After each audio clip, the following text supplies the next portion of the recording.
तो आपको ऐसी वाचाएं का जीवन जीना है, आपको लिखना है 2024 मुझे वाचाएं का जीवन जीना है। आपने कैसी वाचाएं बांधते? मैं अपनी तैयारी में तैयार हूं और मैं अपने पर्सनल परमेश्वर के साथ वायदे आपको नहीं बताऊंगा, पर आपको अपने पर्सनल वायदे परमेश्वर के साथ बांधने हैं। समझ पा रहे हैं?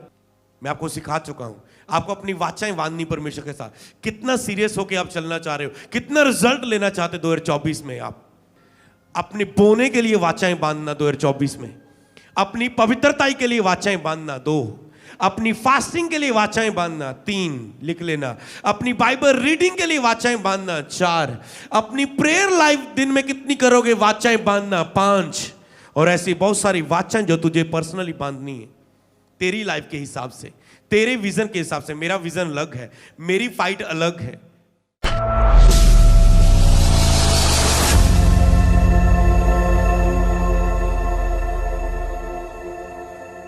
जब आप परमेश्वर के साथ चलते हैं, वाचाएं बांधते हैं। आज अगर मैं अपनी लाइफ में ब्लेस्ड हूं, जब मैंने परमेश्वर के साथ वाचाएं बांधता था तो एक टाइम परमेश्वर ने मेरे साथ वाचाएं बांधी। उसने दाऊद के साथ वाचाएं बांधी थी। उन वाचाएं के कारण हमारे ऊपर आशीषें खड़ी रहती। समझ पा रहे हैं?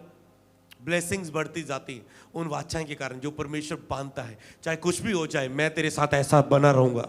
ये होती वाचा, ये होती वाचा। मैं तुझे बढ़ाता जाऊंगा, मैं तुझे देता जाऊंगा। ये होती है वाचाएं परमेश्वर की। तो उस लेवल तक आपको आत्मिक उन्नति करते करते पहुंचना है। हालेलुया।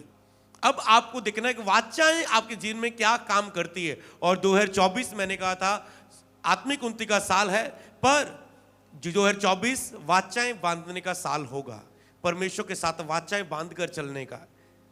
अगर बांध नहीं सकते, वाचाएं का अनुग्रह, उन बातों का अनुग्रह मांगते हुए परमेश्वर को के आगे रखना। आप पढ़ेंगे, हम उस वाचा की शिक्षा को अब हम इस टीचिंग के अगले पार्ट को देखेंगे। दूसरा राजा 22 की 1 और 2।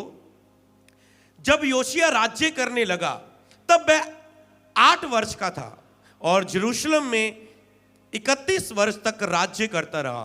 Very good, 31। उसकी माता का नाम जदीदा था, जो बेसकत वासी अदाया की बेटी थी। ओके। उसने वह किया जो यहोवा की दृष्टि में ठीक था। जिस मार्ग पर उसका मूल पुत्र दाऊद चला, ठीक उसी पर वह चला, वह भी चला। और उसने ना तो दाहिने और ना बाएं मुड़ा। केवल योशिया राजा के लिए यह बात लिखी गई और किसी के लिए नहीं, जो उसके पीछे आगे राजा हुए। मैं प्रॉफिट की बात नहीं कर रहा हूं, राजा की बात कर रहा हूं। कहता है उसने वो किया जो यहोवा की दृष्टि में ठीक था, और जिस मार्ग पर उसका मूल पुत्र दाऊद चला, ठीक वैसा ही उस मार्ग पर चला, दाहिने बाएं ना मुड़ा। जैसे आपको टीचिंग मिल रही है, जैसे प्रभु का वचन आपको कह रहा है, जैसे आपको सिखाया जा रहा है, ठीक ठीक वैसे उस मार्ग पर चलो। दाहिने बाएं ना मुड़ना, उस पर सीधा अपने वाचाएं बांधकर उस पर चलते जाना। देखो कितना उसने सीरियस होके वैसा ही किया जो यहोवा की दृष्टि में ठीक है। आपको ऐसा ही करना है जो उसकी दृष्टि में ठीक है। लोग कुछ भी कहे, दुनिया कुछ भी कहे, आपको वो करना है जो उसकी दृष्टि में ठीक है। जो परमेश्वर की निगाह में ठीक नहीं है, आपका विवेक अलाउ नहीं करता, आपको वो काम नहीं करना। कई चीजें आपको नहीं पता चलती कि ये चीज सही है या गलत है। आप कॉल सेंटर में कॉल करते पूछने के लिए, आपके सवाल खड़े हो जाते हैं। तो मैं आपको आंसर लेने के लिए एक चीज बताता हूं, आपने विवेक से पूछो। कई बार लोग पूछते हैं, अच्छा पास्टर ऐसा है जी, फैमिली ऐसा ऐसा है जी, नॉन बिलीवर है जी, वहां पर मेरी ऐसे ऐसे करनी है, ऐसे ऐसे ऐसे ऐसे। जब कुछ ऐसे मसले होते लोगों के, मैं उन फैमिली में जा रहा हूँ, उस घराने में जा रहा हूँ, वहां पर वो मुझे ये करने को बोल रहे, क्या मैं करूंगा ना करूं। मैं पूछता, तेरा विवेक क्या कह रहा है? तेरे अंदरूनी आवाज क्या? तेरा विवेक, तेरे हर एक सोच सकती है, विवेक क्या कह रहा है? विवेक तो कह रहा है नहीं। फिर मैंने कहा ऐसा काम क्यों करना जो आपके विवेक के खिलाफ हो? विवेक के खिलाफ आपका मन बता रहा होता है ये चीज गलत है, फिर भी आप उसे कर रहे हो, ये आप हमेशा गलत। फिर आप ब्लेसिंग, ऐसे लोग ब्लेसिंग को खोते हैं जो विवेक के खिलाफ चले। और विवेक आपकी आत्मा होती है, परमेश्वर की आवाज होती है। सही डिसीजन होता है जो यहोवा की दृष्टि में ठीक है, वही होता है। विवेक के कभी खिलाफ ना जाओ। और ऐसा समय अपनी लाइफ में ना आने दो, परीक्षा में ना पड़ो, इसलिए फास्टिंग में जाओ कि आपको ऐसी परीक्षाएं आपके सामने ना आए, आपको फंसाने के लिए ना आए। यीशु मसीह को फंसाने के लिए बहुत कुछ आया। इस पे पत्थर मार, इस औरत ने पाप किया, या तुम क्या करता है, बता कैसर को कर देना चाहिए या नहीं देना चाहिए। चेले कहते प्रभु ये तुझे फंसाने के लिए बोल रहे हैं ऐसा, प्रभु सावधान। अब चेले तो टेंशन में बढ़ जाते थे, अब कि फंसा लेंगे यीशु मसीह को। यीशु मसीह ऐसा उत्तर देते थे कि सामने वालों को ऐसा डीप बीच वाला आंसर देते थे कि दोनों पासे सही हो जाते थे। तो ऐसे आपको याद रखना, ऐसे आपको अपने विवेक से पूछना है, ऐसे आपको बुद्धि से चलना है। 2024 में आपको बुद्धि मांगनी परमेश्वर से, ईश्वरीय बुद्धि मांगनी है, और जो आपकी अगुवाई फिर करेगी। हालेलुया। ओके, दूसरा राजा 23:3। तब राजा ने खंबे के पास खड़े होकर यहोवा से इस आशय की वाचा बांधी। ओके, यहां पर योशिया के बारे में पहले पढ़ते हैं। उसने वाचा बांधी कि मैं यहोवा के पीछे पीछे चलूंगा और अपने सारे मन और सारे प्राण से उसकी आज्ञाएं, समझ लो, मान लो योशिया ऐसे खड़ा होगा, ये प्रजा है सारी राजा की, और ये उनके सामने खड़ा होके कहता है मैं आज वाचा बांधता हूं अपनी सारी प्रजा के बीच में कि मैं यहोवा के पीछे पीछे चलूंगा। जैसे आप कह रहे हो 2024 में मैं यहोवा के पीछे पीछे चलूंगा और अपने सारे मन से, सारे प्राण से उसकी आज्ञाएं, चेतावनियां, विधियों का नित्य पालन किया करूंगा, और इस वाचा की बातों को जो इस पुस्तक में लिखी है पूरी करूंगा। और सारी प्रजा वाचा में सहभागी हुई। सारी प्रजा ने बोला हाँ आमीन, हम भी इस वाचा में साथ देंगे। और आज और चर्च को भी ऐसे वाचाएं बांधनी है। हालेलुया। जैसे योशिया ने फैसला किया, वाचा बांधी सारी प्रजा के बीच में, और सारी प्रजा भी सहभागी हुई उस वाचा में। हाँ, हम भी यहोवा के साथ ऐसे ही कड़ाई में चलेंगे। पहले क्या करती थी सारी प्रजा? मूर्तियों की पूजा करती थी, मूर्तियां बनाई थी अपने अपने घर में, कोई छोटी कोई बड़ी कोई ऐसी। पर जोशिया का जब राज्य आया, वो यहोवा पर इतना भरोसा रखता था, उसने सारी मूर्तियां सारी नगर नगर में सारियां डिस्ट्रॉय कर दी, तोड़ दी, खत्म कर दी, और वहां पर यहोवा के नाम का प्रीच किया। और यहोवा के नाम की फिर लोगों ने वाचा बांधी कि हम सच्चे परमेश्वर की ऐसी उपासना करेंगे, उसकी आज्ञा पर चलेंगे, चेतावनियों पर चलेंगे, विधियों पर चलेंगे जो उसने विधियां दी है।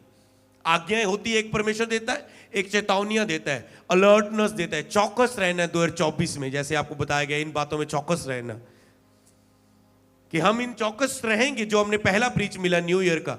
हाँ, हम चौकस रहेंगे, चेतावनियां दी गई, हमें चेतावनी दी गई है, हम चौकस रहेंगे। आगे विधियों, बढ़ने की विधियां बताई जा रही है आपको। फास्टिंग प्रेयर में जाओ, निरंतर फास्टिंग में जाओ, निरंतर प्रभु में बने रहने में जाओ। विधियों पर कहता है हम उनका पालन किया करेंगे। यस, पढ़ेंगे आगे। तो उसने वाचाएं बांधी परमेश्वर से। उत्पत्ति 28 की 20 और 22। तब याकूब ने ये मन्नत मानी, मन्नत चाहे वाचाएं, इसे हम सेम सेम देखते हैं। याकूब ने ये मन्नत मानी, यदि भी परमेश्वर मेरे संग रहकर इस यात्रा में मेरी रक्षा करे और मुझे खाने के लिए रोटी और पहनने के लिए कपड़ा दे, और मैं अपने पिता के घर में कुशल क्षेम से लौट आऊं, तो यहोवा मेरा परमेश्वर ठहरेगा, और ये पत्थर जिसका मैंने खंबा खड़ा किया है परमेश्वर का भवन ठहरेगा, और जो कुछ तू मुझे देगा उसका दशवांश अवश्य मैं तुझे दिया करूंगा। उसने मन्नत मांगी, प्रभु अगर मैं जाऊं, मेरे सब इंतजाम हो, तो परमेश्वर तू मेरे साथ रहे, तो मैं ऐसा ऐसा करूंगा तेरे साथ, और मैं जो भी कुछ तू मुझे देगा मैं उसका दशवांश दिया करूंगा। आपको वैसी वाचाएं बांधनी है। उसने कहा, योशिया ने प्रजा के बीच में वाचाएं बांध दी कि हम ऐसा चलेंगे खुदा के साथ। यहां पर हम देख रहे वाचा बांधी जा रही है। यहां पर बोने की वाचाएं थी।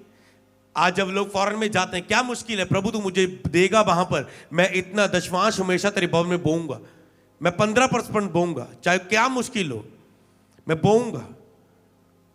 तो फिर परमेश्वर आपको देता है, और उसका असर फिर आगे चल के आपकी लाइफ में आता है। जैसे पढ़ेंगे हम। ओके, अय्यूब ने वाचा बांधी 31 की 1। मैंने अपनी आंख के साथ वाचा बांधी है, फिर मैं किसी कुआरी पर कैसे आंख लगाऊं। अय्यूब ने अपनी आंख के साथ वाचा बांधी। सोचो कैसे चला होगा परमेश्वर के साथ खराई में। इसलिए वो इतना धनी था, इसलिए वो ब्लेस था, इसलिए लाखों में उसकी आशीष थी। भेड़ बकरियां गाय लाखों में गिनती थी, हजारों में थी। ये नहीं 5 भेड़ा 5 बकरियां 5 मज्जा 500, हजारों लाखों में। इतना अमीर, क्योंकि वो परमेश्वर की दृष्टि में खरा था। और उसने अपनी आंखों के साथ कहता है वाचा बांधी, फिर मैं कैसे किसी कुंवारी स्त्री की ओर देखूं, क्योंकि मैंने अपनी आंखों के साथ वाचा बांधी। कितनी पवित्रता के लिए सीरियस वाचा, समझ पा रहे हैं? इसलिए मैं आपको थोपता नहीं हूं सभी पर। जो फास्टिंग होते कि सारी चर्च ने रखने ही है, वो मैं आपको बता देता हूं। जिसमें बोलता हूं जिसमें शामिल होना हो जाओ, क्योंकि मेरा विजन अलग है, मेरे ऊपर बार ज्यादा है, सबके ऊपर ऐसा नहीं। और सब ज्यादा ग्रेट नहीं लेना चाहते, सब इतने सीरियस नहीं है कि मुझे अधिक चाहिए अपनी लाइफ में। हालेलुया। तो इसीलिए आपके ऊपर है आपको कितना कैसे चलना है परमेश्वर के साथ। हालेलुया। यस, पढ़ेंगे। अय्यूब ने वाचाएं बांधी। यहां भजन संहिता 132 की 2 कहता है, उसने यहोवा के साथ शपथ खाई, याकूब के सर्वशक्तिमान की मन्नत मानी है। हालेलुया। तो उसने, दाऊद ने भी मन्नत मांगी, शपथ खाई, परमेश्वर के सामने मन्नत मांगी और उस वाचा के साथ चला। हग्गे में पढ़ेंगे उसमें 2:5 में, तुम्हारा मिस्र से निकालने के समय जो वाचा मैंने तुमसे बांधी थी, उस वाचा के अनुसार। अब मैं यहां पर रुकना चाहता हूं, यही वचन रोक दो। यहां पर कुछ लोग आपको मैंने पढ़ के सुनाए जिन्होंने यहोवा के साथ वाचाएं बांधी। अय्यूब ने, सब दाऊद की वाचा, हग्गे की अब हम वाचा पढ़ रहे हैं। जब आप वाचा का जीवन जीते हैं, प्रभु मैं ऐसा जीवन जीने की वाचा बांधता हूं, मैं अपनी पवित्रता के लिए ये वाचाएं, फास्टिंग के लिए, प्रेयर के लिए, बाइबल रीडिंग के लिए, तेरी आज्ञा पर, विधियों पर, चुनौतियों पर चलने के लिए ये वाचा, चर्च आने के लिए मेरी ये वाचा है, मैं लगातार आऊंगा। लिखना, मैंने तो डायरियां लगाई है जो अभी कि मैंने ये चीज में कितना मैंने चला, इस चीज का रिकॉर्ड बनाना, इस चीज का रिकॉर्ड बनाना, लिखूंगा ये कितना कितना कितना फास्टिंग कितना किया, कितना समझ पा रहे हैं? तो ऐसे आपको उस चीजों को लिख के, उन लक्ष्य को लिख के ऐसे आपको चलना है अधिक से अधिक। जब आप वाचाएं बांधते, बहुत बड़ी ब्लेसिंग टीचिंग है इस समय, सुनना ध्यान से। आप वाचाएं बांधते, प्रभु आपसे वाचाएं बांधता है। फिर जब प्रभु ने वाचाएं बांध दी, कोई आपकी आशीष को ले नहीं सकता, कोई चुरा नहीं सकता। ये वाचाएं एक बार जब बांधता है फिर वो तोड़ता नहीं, ना ही तो वो वापस लेता। याद रखना, जैसे वरदान है परमेश्वर के, एक बार वो देता, वापस नहीं लेता। पर इन्हें लेने के लिए आपको एक डिफरेंट जीवन जीना पड़ता है। तुम्हारे मिस्र से निकालते समय जो वाचा मैंने तुमसे बांधी थी, इजरायलियों के साथ भी परमेश्वर ने जो वाचा बांधी थी, उस वाचा के अनुसार मेरा आत्मा तुम्हारे बीच में बना है, इसलिए तुम मत डरो। यहां पर हग्गे में परमेश्वर, उसके आगे पीछे भी आप बाद में पढ़ सकते हैं, तो 2:5 में लिखा है, कहते उस वाचा के अनुसार मेरा आत्मा तुम्हारे बीच में बना है, इसलिए मत डरो। उस वाचा के कारण जो मैंने बांधी, मेरा आत्मा तुम्हारे बीच में बना है, इसलिए मत डरो। जब आपके साथ वो वाचा बांधता है, अपना आत्मा आपके बीच में रखता है, फिर वो कहता है मत डरो। ओके, पढ़ेंगे नेहेमिया 9:20, वरन तूने उन्हें समझाने के लिए अपना आत्मा जो भला है दिया। प्रभु समझाने के लिए भला आत्मा देता है। तूने जो उन्हें समझाने के लिए अपना आत्मा जो भला है दिया, अपना मन्ना उन्हें लाना ना छोड़ा, उसकी प्यास बुझाने की पानी तू उन्हें देता रहा। इजरायलियों की बात कर रहे हैं। तू बहुत वर्ष तक उनकी सहता रहा और अपने आत्मा से नबियों के द्वारा उन्हें चिताता रहा, परंतु वह कान नहीं लगाते थे, इसलिए तूने उन्हें देश देश के लोगों के हाथ में कर दिया। लोगों ने कान ही नहीं लगाया, प्रभु ने इतनी कृपा की, प्रभु ने उनके देश देश के लोगों के हाथों में उन्हें कर दिया। तो भी तूने जो अति दयालु है उनका अंत नहीं कर डाला और ना उनको त्याग दिया, क्योंकि तू अनुग्रहकारी और दयालु ईश्वर है। 32 पढ़ेंगे। अब हे मेरे परमेश्वर, हे महान पराक्रमी और भय योग्य ईश्वर, जो अपनी वाचा पालता और करुणा करता रहा, जो बड़ा कष्ट अशूर के राजाओं के दिनों से आज के दिन तक हमें और हमारे राजाओं, हाकिमों, जाजकों, नबियों और पुरखाओं वरन हमारे समस्त प्रजा के भोगना पड़ा है, वह तेरी दृष्टि में थोड़ा ना ठहरे। तू जो अपनी वाचा का पालन करता और करुणा करता रहता है, तू जो अपनी वाचा का पालन करता, कहता तो भी तूने उन्हें छोड़ नहीं दिया। किसके कारण? अपनी वाचा के कारण। वो अपनी वाचा पालन करता है, फिर भी परमेश्वर ने छोड़ नहीं। देखो इतना उन्होंने गलतियां की, इसलिए कई वक्त आपने जब खराई के साथ समर्पण देके कोई साल जीवन जिया होता है परमेश्वर के साथ, परमेश्वर आपके साथ वाचाएं बांधता है। फिर चाहे आप थोड़ा बहुता कहीं हिल भी जाते हैं, परमेश्वर उस वाचा के कारण फिर भी आपको खड़ा करके, मनुष्य की गति यहोवा की ओर से होती, चाहे वो गिर भी जाए पड़ा नहीं रहेगा, क्योंकि यहोवा उसका हाथ थामे रहता है, क्योंकि उसने वाचाएं बांधी होती है आपके साथ। इसलिए मैं अपना आत्मा तुम्हें दूंगा, सर्वदा तुम्हारे साथ रहेगा। वाचाएं बांधी है उसने, इसलिए आप अकेले नहीं, पवित्र आत्मा हमेशा आपके साथ है। बस आप पवित्र आत्मा के साथ रहे। हालेलुया। पवित्र आत्मा आपको कभी नहीं छोड़ेगा, वो आपके साथ है, बस उसके साथ बने रहो। हालेलुया। आपको समझना है अभी ऐसे आपको जीवन जीना है परमेश्वर के साथ। क्या आप तैयार हैं?